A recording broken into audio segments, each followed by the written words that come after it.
Hi, my name is Jake, and I am a bookish drummer.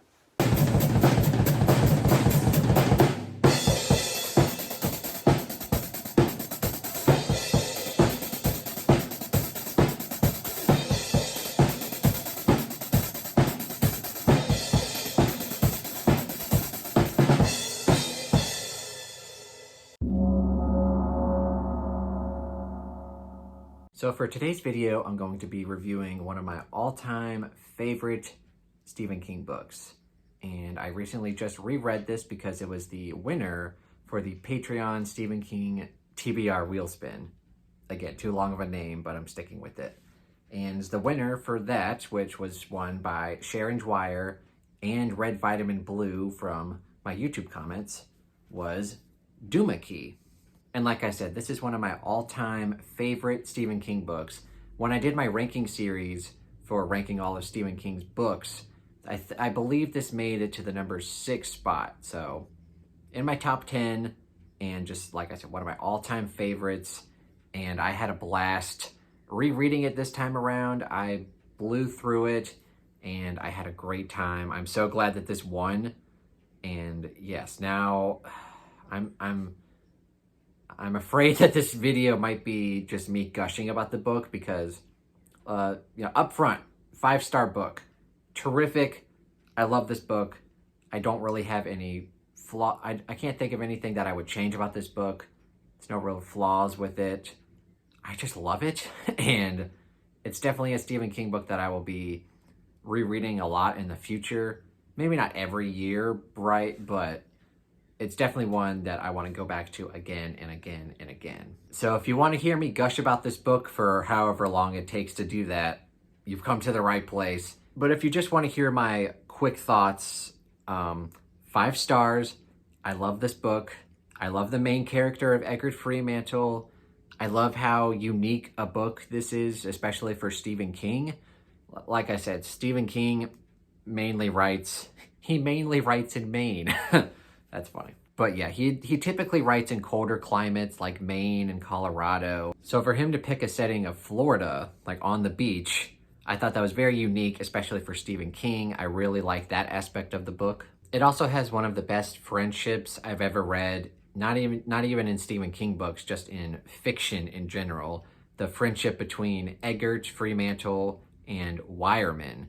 And if you've read the book, you know what I'm talking about. Wireman is the best. He's one of my favorite Stephen King characters of all time. And definitely, let's just say this. If you haven't read this book, obviously I highly recommend it. I give it 5 stars for many, many reasons. I can't really find too many faults with this book. I love this book. If you're a King fan and you haven't read this book, I highly recommend it. It's super underrated. Not a lot of people have read it, but for the people who have, generally, they end up loving this book, especially if you're a King fan. So definitely recommend it if you're a constant reader and you haven't checked it out yet. 5 stars for me. But anyway, let's go into more detail about why I love this book. And if you want to hear me gush about it, that's what this video is going to be about, basically.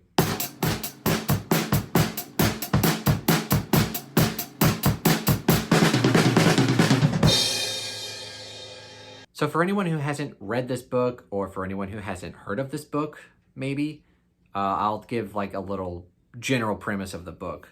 So you start with this character named Egbert Fremantle, and he's basically telling you his story. It's written in first person, which is unique for King. He typically writes in third person, but I love when he writes in first person. Anyway, tangent aside, you get Egbert Fremantle's story. He's this wealthy builder who lives in Minnesota, and at the beginning of the book, in the first chapter, he tells you about his construction accident where he loses an arm and how he has to deal with that.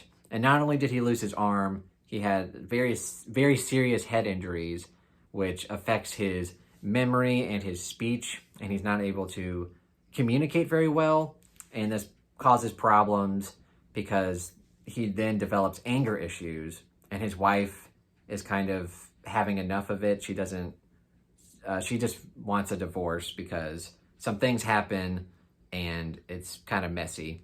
And so at the beginning of the chapter of the book, you get him dealing with all of this stuff, loses his arm. He can't really talk very well, and memory is a very big problem for him.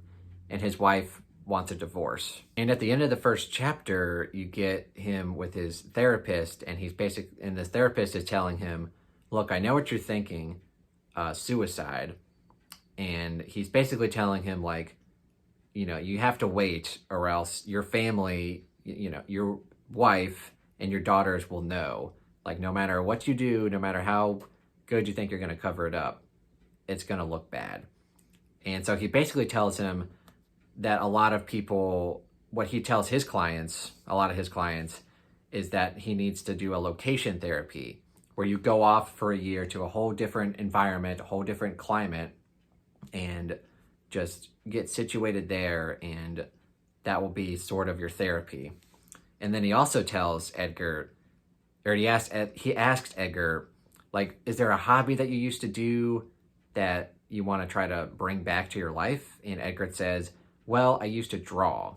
And that's basically the end of the first chapter.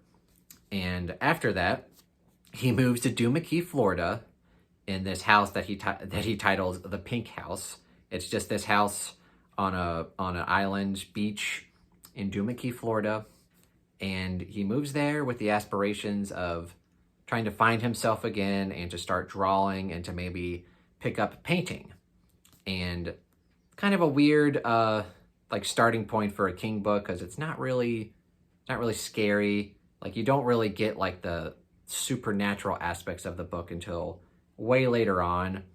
And they are very creepy, but at the same time, what the story is mostly about is Edgar Fremantle. And of course, like I said at the beginning of the video, you meet this character named Wireman, who's taking care of this elderly woman named Miss Eastlake. And also, a major theme of this book, sorry, this is going to be very rambly, y'all.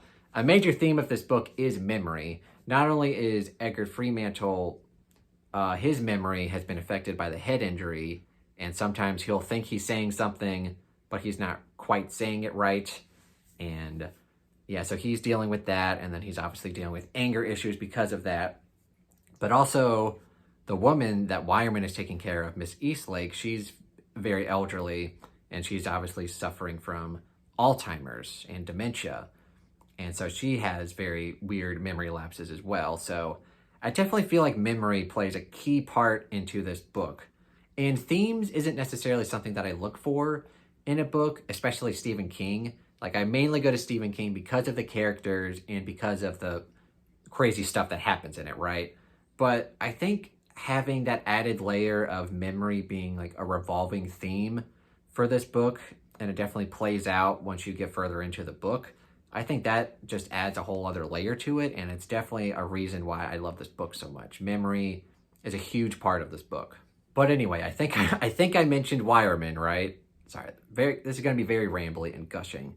But yes, he eventually meets this dude named Wireman, and they develop this really cool friendship. Like I said, Wireman is one of my all-time favorite Stephen King characters.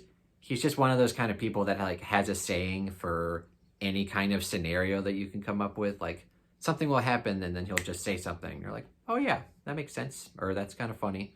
But yeah, Wireman and Edgar is one of the best friendships I ever read, and yes, that's a huge reason why I love this book so much, is their dynamic and their relationship.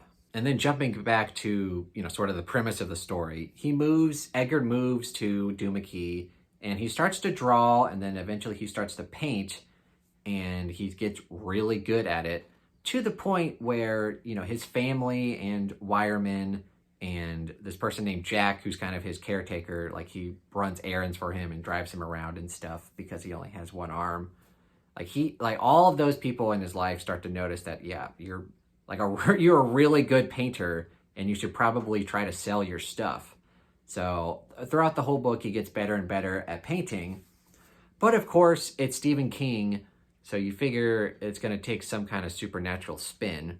And essentially, stuff starts happening with his paintings where they become a little too real, and then things start to happen. I'm going to keep this as non-spoilery as possible, But yeah, it's Stephen King, and the supernatural stuff involves his paintings, and I think that's really cool. I think it's a really cool idea.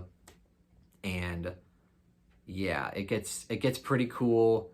But like I said, the main reason why I love this book is Edgar Freemantle. He's one of my favorite Stephen King protagonists ever. And like I said, his relationship with Wireman, one of the best friendships I've ever read. And yeah, there's also just a lot of heartbreaking moments in this book where obviously I can't get into it because of spoilers. I'm going to try to keep this very non-spoilery, but yeah, I just love this book, y'all.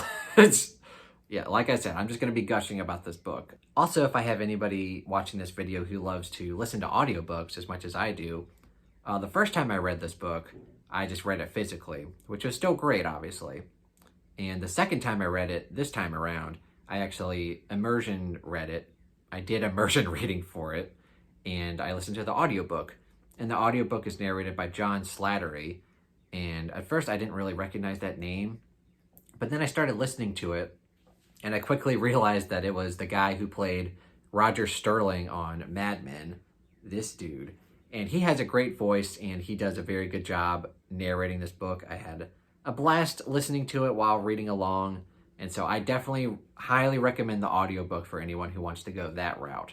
I think another reason why I initially loved this book when I first read it, probably like, I don't know, 7 or 8 years ago at this point, is that when I first started reading Stephen King, I was reading a lot of his most famous books, which at that time I had watched a lot of Stephen King movies. So while I was reading the books, I was enjoying them, but I wasn't necessarily thrown off or surprised by any of them. Like The Shining, even though it is different, I knew the basic outcome of everything. Same thing with like Cujo and Misery, right? Like I knew what was going to happen in those books. But for books like Duma Key that didn't have an adaptation, I went into this book completely blind, completely fresh. I had no idea what was going to happen, so I was on the edge of my seat the whole time. And it's funny because, like I said, the theme of memory plays such a huge part, an integral part of this book, that it was interesting for me to try to remember stuff about this book. And like I said, I have very bad book amnesia, so I remembered a lot of stuff, like I remembered major things, but there were very like small and minute things that I just couldn't remember, and I had a blast just like remembering everything. So because like I said, I haven't read this book in such a long time, I think 7 or 8 years. So reading it and just like experiencing it again, almost like it was for the first time, but not quite. I think that was an interesting aspect of the book for me. And like I said, memory plays such a big part of this book. I think that also added another layer to why I love this book so much, if you couldn't tell. And yeah, I can't really think of anything bad about this book or anything that I would change about it. I'm not saying that it's perfect, but it's pretty damn near perfect. Like, I can't really think of anything that I would change. And I love this book. And now that I'm thinking about it, I do eventually want to go back and rank all of Stephen King's books again, because, you know, when I first did that, you know, it's just basically like how I felt at the time, right? And it's been about a year since I first started that and came up with the list. And when I originally put that list together, I really wanted to put this in my top 5, but I ended up being at number 6. I'm starting to rethink that now. I think this might be a bit higher than what I remembered. So yeah, if I ever redo that list, this would probably be number 5 or 4 or 3. I don't know, but like I said, I love this book. And if you're a constant reader and you haven't yet checked this book out, I highly recommend it. It's vastly underrated in the sense that not a lot of King fans have read it. Like, a lot of King fans have read, like, you know, his major works, right? They've all read It and The Shining and Misery and Cujo and Pet Sematary, Dark Tower. But this is one that kind of gets left off the radar. And I think every King fan, if you're a true King fan, you should go out and pick this book up and read it, because it's such a unique experience. And everyone can go into it blind because there's no adaptation for it. There's no way of getting the story ruined for you. So yeah, I highly recommend it. If anything I said in this review appeals to you, please go out and check this book out. It's also, and like I said, there's no adaptation. This is definitely one of the most anticipated books I would want to have be adapted, right? Like, I want The Long Walk to be adapted because like, that book came out in like 1979. How is there not an adaptation already? I think there is one coming though. And then of course we need a true and honest and faithful Dark Tower adaptation. But besides those, like, this is the one that I really want to see happen. And I think this would make a terrific miniseries. Like a 10-episode miniseries would be perfect for this. And yes, I think that's all I have. I think I've gone on long enough for why I love this book. Hopefully this wasn't boring just to hear me gush about this book. But I'm just trying to get across like how much I love this book and how much I want you King fans to go out and try this book out, because it's terrific. Super underrated, and yeah, I love this book. Okay, so that was my long and rambly and gushing book review for Duma Key.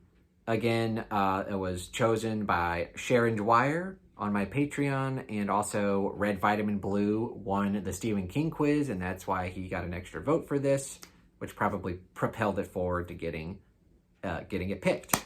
And I'm definitely glad that it got picked because, like you could tell, I love this book. And please let me know what you guys think of this book if you've read it before. Please let me know what you thought of this video. And yeah, just leave any kind of comment that you want down in the comments below. And of course, if you enjoyed this video, please give it a thumbs up and consider subscribing to my YouTube channel and the Bookish Drummer Discord. And if you'd like to further support me financially, go check out my Patreon page and see what that's all about. But anyway, thank you so much for watching and have a terrific day.